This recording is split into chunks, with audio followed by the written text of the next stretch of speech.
নমস্কার বন্ধুরা, রিনাস কিচেনে আপনাদের স্বাগতম। আজকে আমি বানাবো নিরামিষ ছোলার ডাল। চলুন তাহলে শুরু করা যাক।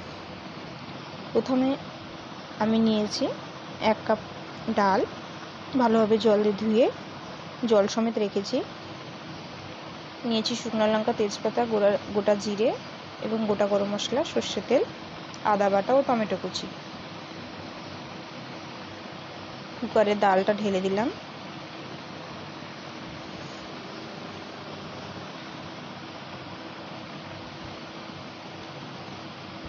আরও সামান্য কিছুটা পরিমাণ জল অ্যাড করব।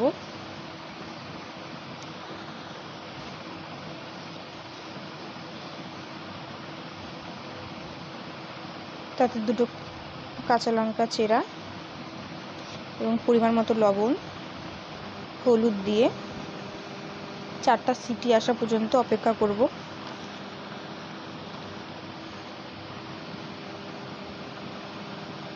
তারপর এমনভাবে ডালটিকে সিদ্ধ করব যাতে 80 থেকে 90% ডালটি গলে যায়, সম্পূর্ণ গলানো যাবে না। আমি এখানে 4টে সিটি ব্যবহার করেছি। আপনারা ডালটিকে দেখে আর একটু সিটি কম বেশি করতে পারেন।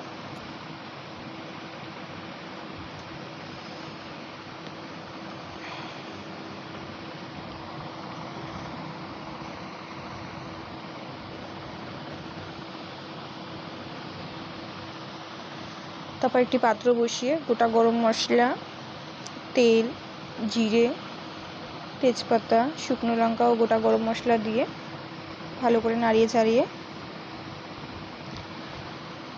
আদা বাটা এবং সামান্য হলুদ, সামান্য লঙ্কার গুঁড়ো,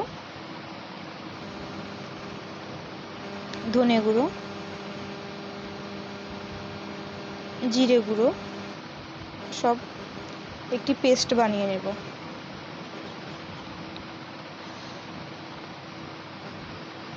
ফোড়নটি পুড়ে আসলে মশলাটি দিয়ে দিব। এখানে বলে রাখি, মশলাটা খুব ভালোভাবে কষিয়ে নিতে হবে যতক্ষণ না তেল চারদিক থেকে ছড়িয়ে পড়ে।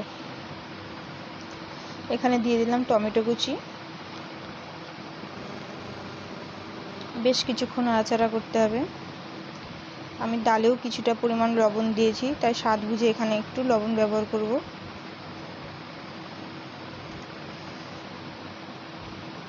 খুব ভালোভাবে কষিয়ে নিতে হবে মশলাটিকে। আমি এখানে 5 মিনিটের মতো ঢাকনা দিয়ে কষিয়ে নিয়েছি।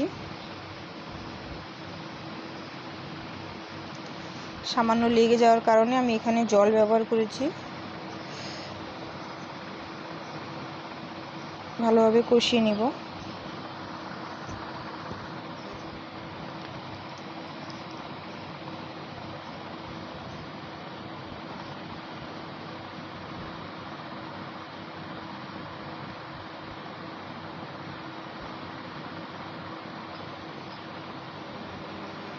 এখানে ভালোভাবে কষিয়ে নেওয়া হয়েছে। মোটামুটি 10-15 মিনিট ধরে ভালোভাবে কম আঁচে মশলাটিকে কষিয়ে নিতে হবে। তারপরে সিদ্ধ করা ডালটি দিয়ে দিলাম। আপনারা জলের পরিমাণটা একটু দেখে নেবেন, কম বেশি করতে পারেন। আমি এখানে 1 কাপ ডালের জন্য 1.5 কাপ জল ব্যবহার করেছি। সামান্য দিয়ে দিলাম কস্তুরি মেথি। এটি 2 হাতের তালুতে ভালো করে ম্যাশ করে নিলাম, তাতে গন্ধটা আরও সুন্দর আসে।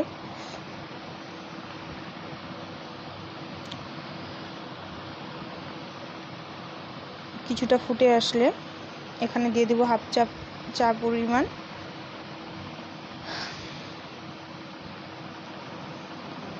গরম মশলা গুঁড়ো, 1/2 চামচ ঘি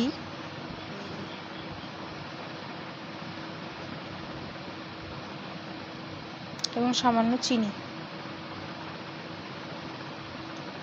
এখানে আরও কিছুক্ষণ ফুটানোর পর তৈরি হয়ে গেল ছোলার ডালের রেসিপি।